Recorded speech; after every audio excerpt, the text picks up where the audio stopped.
Dicas e curiosidades, é só no Dicas com Caqui. Matemática e física, bem explicadinhos. Chega de dificuldade, vem aprender aqui. Dicas e curiosidades, é só no Dicas com Caqui. Está começando mais um Dicas com Caqui. Questão 109, prova azul Enem 2020. As panelas de pressão reduzem o tempo de cozimento dos alimentos por elevar a temperatura de ebulição da água. Os usuários conhecedores do utensílio normalmente abaixam a intensidade do fogo em panelas de pressão após estas iniciarem a saída dos vapores. Ao abaixar o fogo, reduz-se a chama, pois assim evita-se o ar.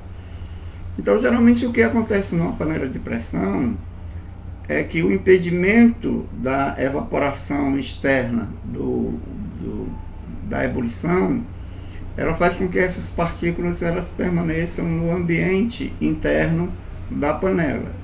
Então, com isso, esse acúmulo interno, ela vai gerar uma pressão sobre a superfície do líquido e dos alimentos que estão dentro da panela, fazendo com que essa pressão ela reduza internamente o tempo de cozimento dos alimentos.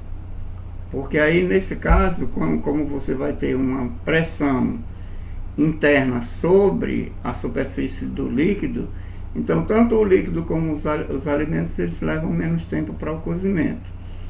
E aqui ele fala sobre o fato do usuário, logo após iniciar a fervura, baixar o fogo do fogão, baixar a chama, na verdade.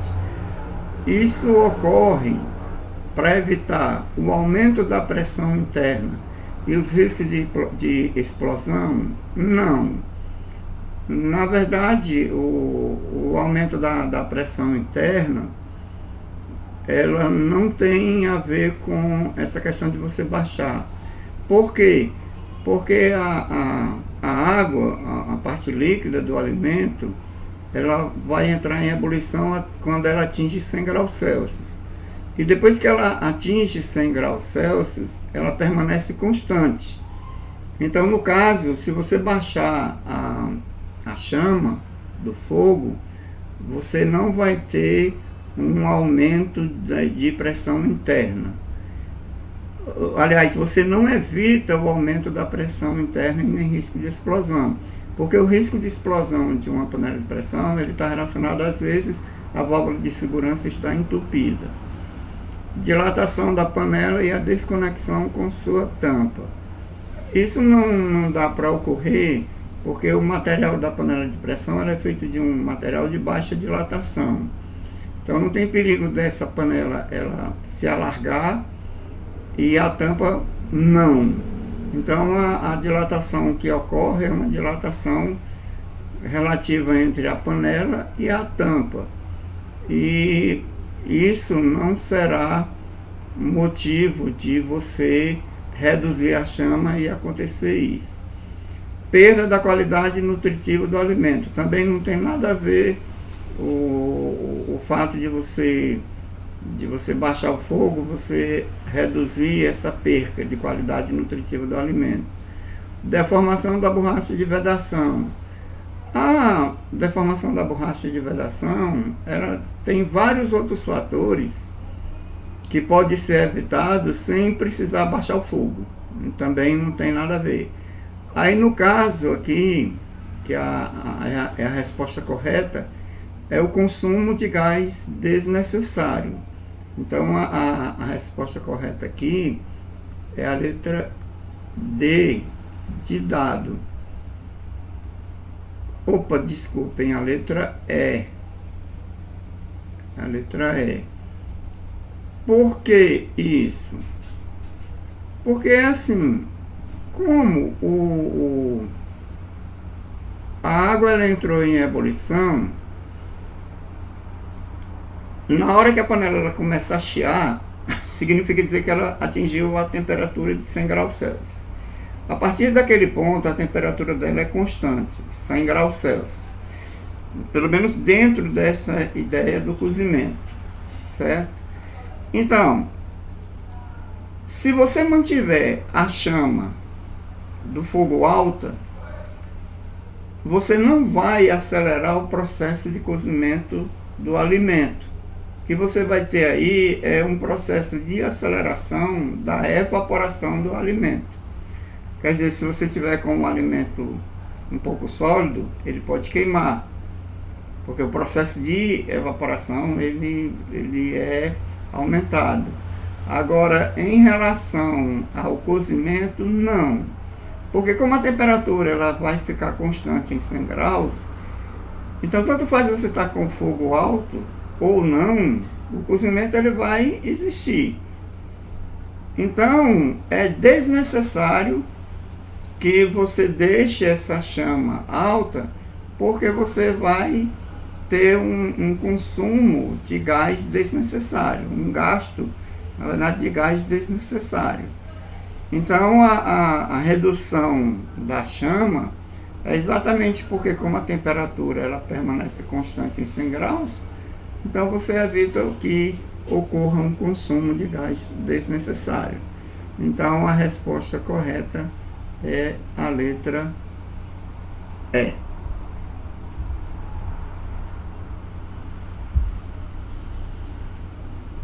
Questão 111. Os fones de ouvido tradicionais transmitem a música diretamente para os nossos ouvidos. Já os modelos dotados da tecnologia redutora de ruído, ou cancelamento de ruído, ou CR, além de transmitirem música, também reduzem todo o ruído inconsistente à nossa volta, como o barulho de turbinas de avião e aspiradores de pó. Os fones de ouvido CR não reduzem realmente barulhos irregulares como discursos e choros de bebê. Mesmo assim, a supressão do ronco das turbinas do avião contribui para reduzir a fadiga do ruído, que é um cansaço persistente provocado pela exposição a um barulho alto por horas a fio. Esses aparelhos também permitem que nós ouçamos músicas ou assistamos a vídeos no trem ou no avião, a um volume muito menor e mais seguro. A tecnologia redutora de ruído CR, utilizada na produção de fones de ouvido, baseia-se em qual fenômeno ondulatório? Pessoal, aqui é uma questão que essa contextualização que ele trouxe, o aluno ele poderia ter evitado na resolução. Porque vejam que o comando da questão, a tecnologia redutora do ruído, CR, utilizada na produção de fones de ouvido, baseia-se em qual fenômeno ondulatório. Quando você fala reduzir um ruído, significa dizer você eliminar a parte dele, não é? Eliminar ou reduzir todo, eliminando todo. E quando você olha aqui para as 5 opções que você tem, aquela em que se aproxima mais nos conceitos em que você vive em sala de aula, é a questão da interferência. Porque se ele reduz o ruído, ele está interferindo na propagação daquele ruído. E na verdade é isso que acontece. Quer dizer, os fones de ouvidos que tem essa tecnologia de cancelamento de ruído, na verdade ele usa a chamada interferência destrutiva. Porque a interferência, deixa eu colocar aqui, a interferência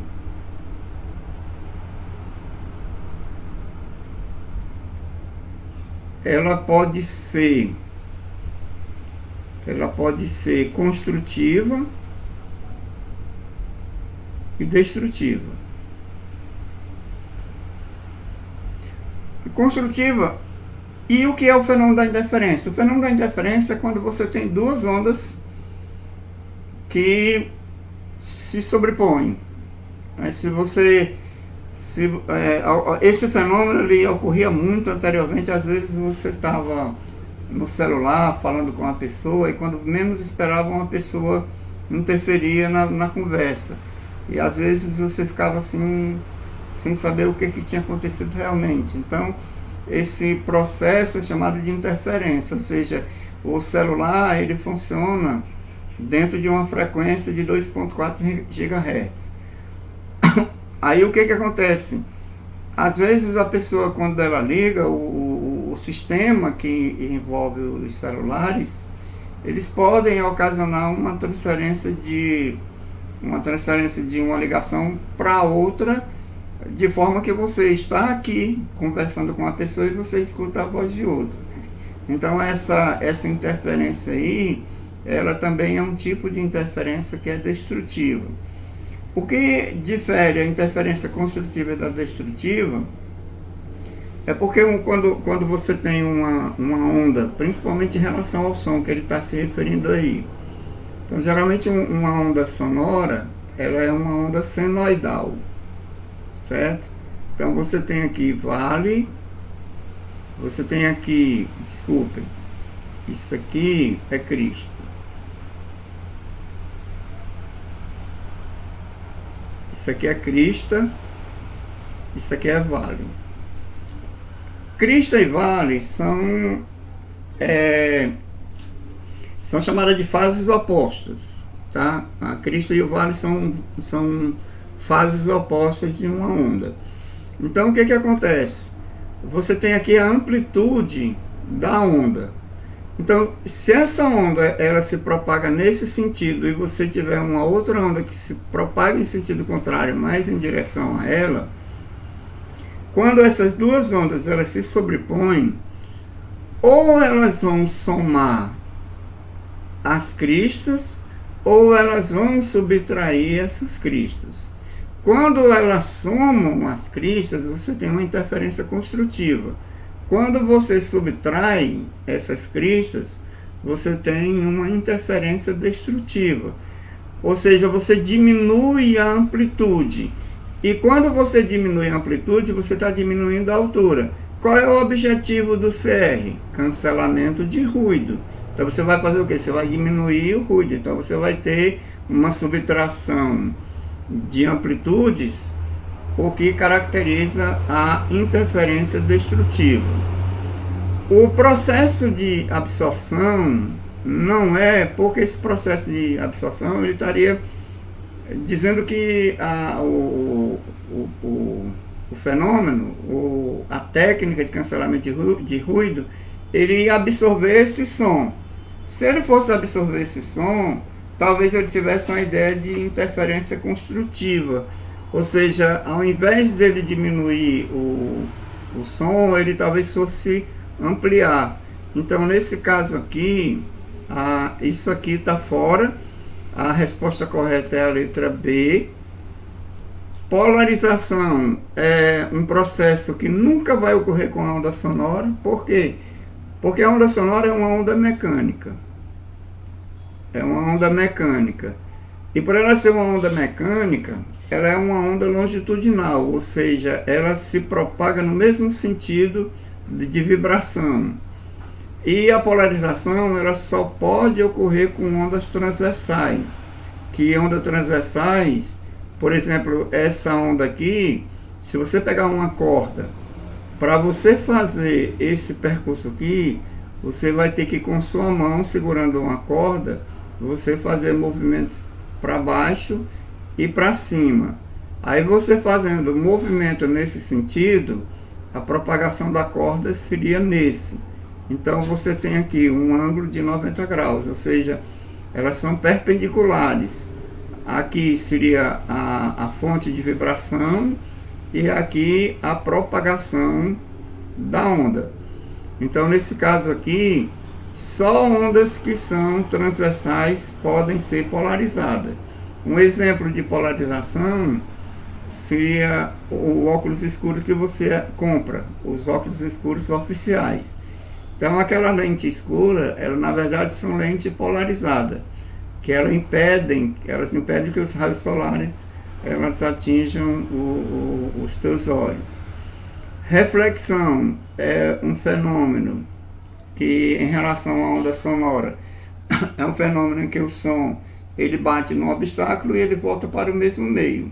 Por exemplo, o eco. O eco é uma reflexão do som. A reverberação do som também é um fenômeno de reflexão.